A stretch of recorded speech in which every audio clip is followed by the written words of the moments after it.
Now, it has been a pretty momentous year, from the Arab Spring, the war in Libya, to the Japanese tsunami and the death of Osama bin Laden. Here in Britain, riots over the summer were followed by the economic crisis. Well, Jon Snow has gathered a terrific trio: our political editor, Gary Gibbon, our international editor, Lindsay Hilsum, and our economics editor, Faisal Islam, for their thoughts on 2011. And we'll hear their views in a moment. But first, here's a reminder of some of those key events of the past year. There's extraordinary anger here mixing with the smell of tear gas. Either this is the first Arab revolution of the 21st century, or it will be brutally suppressed. It's a moment in history that will live in the minds and hearts of everybody. Rarely can a military takeover have been greeted with such enthusiasm as it is on the streets of Cairo tonight. Every day at 5 p.m. sharp, each Japanese town has its own tune, and this town's, as it happens, is yesterday.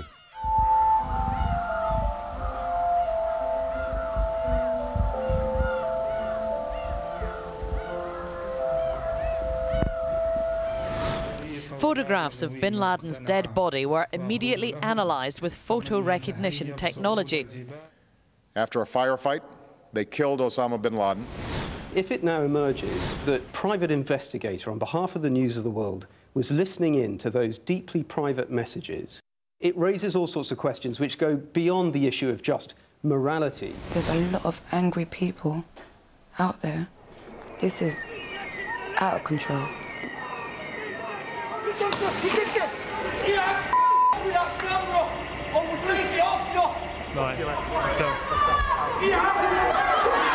This wasn't a riot, this was a shopping spree, carrying not wallets, but iron bars, bricks and stones. They've been fighting for 6 months for this moment, when they bring the revolution to the capital of Libya. We're here to hold this amazing flag to show the people that who's winning. Not him, we are. David Cameron vetoed a proposed treaty of all 27 members only a few hours earlier. It is better to stand up for your country and say no, and that's what I did. Gary, Lindsay and Faisal are with me now. Lindsay, have to start with the Arab Spring because it seems to have been the most unpredictable of all the events that happened this year, in a political sense at any rate. There were no experts who ever predicted it, and nobody thought the death of a vegetable seller in Tunisia would be the spark. Absolutely. It was a young man, he had a degree, he thought that he should have a life and a future, and he felt he had nothing. And eventually his vegetable cart was moved on by a policewoman, and that did it for him. He set fire to himself. And what that did was it galvanized people across the Arab world because they identified with him. They knew how he felt. And it was because of some of the communication methods, Facebook, Twitter, satellite television, that people knew. But I think that we don't necessarily know where this is going, because there's been great hope that this would bring democracy. There's still hope this will bring democracy. But democracy may mean that what we now get is Islamist parties coming to power, because the Islamists are the ones who are the best organised. So once again, we know that this has happened. It's been an extraordinary phenomenon, but we still don't know where it's going. It had, of course, all the kind of Western powers, Gary, in awful shape. Because, I mean, for example, the Brits were tremendous mates with Mubarak, the French were terrific mates with Ben Ali in Tunisia. Do you think the British defence sales teams and all the rest of it a little bit discombobulated by the Arab Spring? Well, David Cameron was slightly caught on the hop on effectively a defence sales mission to the Middle East in the middle of supporting the Arab Spring. But I think he ended up the year feeling that he'd found his footing and surfed these events, from his point of view, successfully. Very interestingly, over the Libyan intervention, imagine another Prime Minister, not least Tony Blair, getting involved in something like that. David Cameron feels that it went pretty well by his measurements. He doesn't feel he particularly got the acclaim that was deserved. But what he didn't then do was come out and make a speech, as Tony Blair would have did in Chicago years ago, about a new policy of interventionism. He doesn't work like that. He doesn't seek sort of intellectual frameworks. He surfs events, tries to make the best of them in his terms, very pragmatic politician, and so he's now moved on to the next thing in the in-tray. It's a very different sort of approach from the one you would have seen from Tony Blair. It's also sort of difficult to entirely lash Libya into the Arab Spring, because it probably wouldn't have come to an end as it did without NATO intervention. Absolutely it wouldn't, but also Libya is the only true revolution. Libya is the only one where the entire infrastructure of government has been overthrown, because there was really no state. There was one man, which was Colonel Gaddafi. And yet in the other countries, in Tunisia and in Egypt, the structure of government remains, even though the leaders have been overthrown. Interestingly, in Tahrir Square in Cairo, well, I was there a couple of times, whilst democracy was clearly one issue, it was this inequality, the fact that these grubby people at the top had all the money. Well, that was the big thing. There's two things going on, actually, and although people say it wasn't predicted, for nearly a decade now, there's been reports coming out of various UN agencies and the World Bank and the IMF pointing out not just that there's inequality, but also, and people don't believe this necessarily, the high level of education in the Arab world is going to combine and cause a firestorm. Right. People who are being educated this much will not accept this much inequality. And this much corruption, because I think that's the other really key issue. It's the humiliation people felt, that the leaders were corrupt, and that left them with no dignity. To Europe, the wheels have come off the euro to some extent, and the wheels also seem to have come off Britain in Europe too. Yes. What David Cameron appeared to be trying, you could argue, in that Brussels summit, where he ended up on his own, was fundamentally what has been the Tory policy for some time, since it completed this Eurosceptic journey. With the Eurozone countries getting tighter at the core of Europe, the Tory policy has been, let's have a looser relationship on the outer periphery.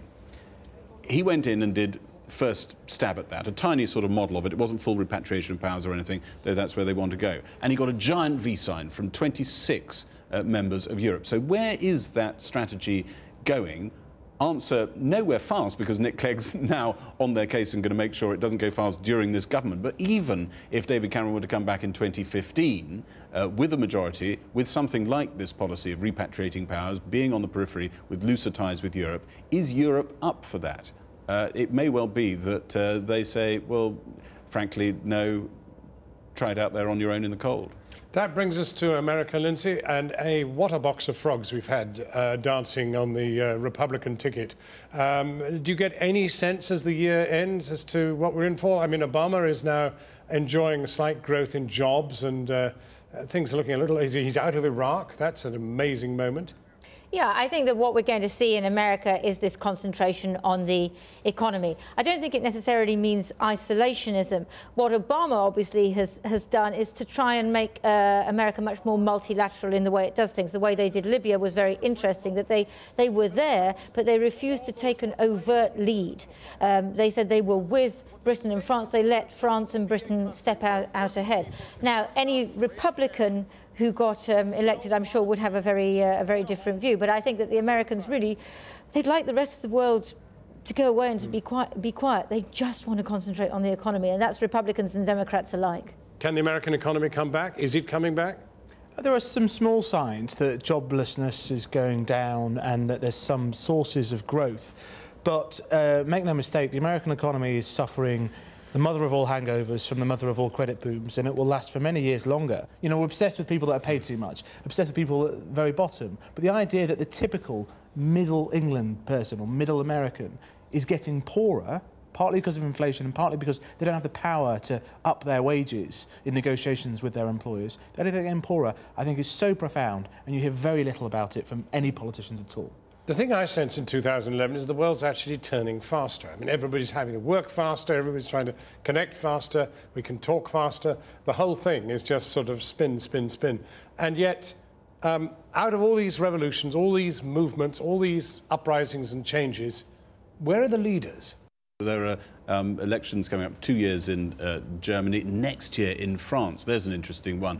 Who would David Cameron like to win that presidential election? I think he'd rather not have the choice. I don't know. He'd probably spoil his ballot paper in France, wouldn't he? When you think about Angela Merkel's position at the moment over whether Germany will come up and offer the goods to help the Eurozone, not least when the new head of the ECB was talking, the European Central Bank was talking the other day, talking about sequencing. I keep thinking of Stormont negotiations with Sinn Féin and the IRA. This decommissioning was the word you mustn't use. It was the thing that would never happen. But if a certain sequence of events happened, then you might just get it if you were lucky. We'll talk to our people.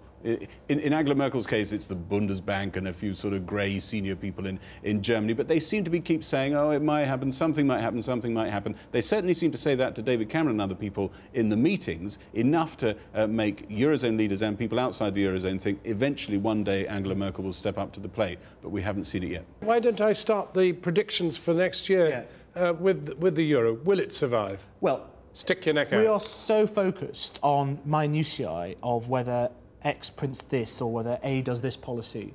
I think if you step back, I see the European elites, they won't let this thing go down because they can't. Coalition still in power in Britain this time next year?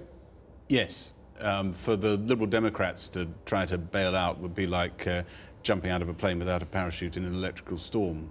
Not very wise. And the Tories, although there are some Eurosceptics wielding their pike staffs at the moment, so thrilled at the way that David Cameron rounded off this year in Brussels. Some of them saying, well, a great wave of popular opinion in favour of Euro hostility. Let's ride that. Let's have an early election. I don't think David Cameron's going to want to go down that route.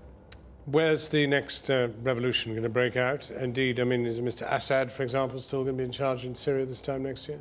I think that the war in Syria will continue for some time, and I am not making any predictions because all my predictions last year were totally wrong. It was such a surprising year. So all I'm going to say is there will still be turbulence in the Middle East. There will still be an economic crisis across the world. There will be an election in America, and Osama bin Laden will still be dead. That one I can assure you. A safe bet there from Lindsay Hilsum, talking to Jon Snow about the momentous events which have dominated this year's headlines. And next week, you'll get a chance to say who you think changed the world in 2011. Tune into our special series starting on Monday. We're back tomorrow at 7. Until then, that's Channel 4 News. Good evening and happy Christmas.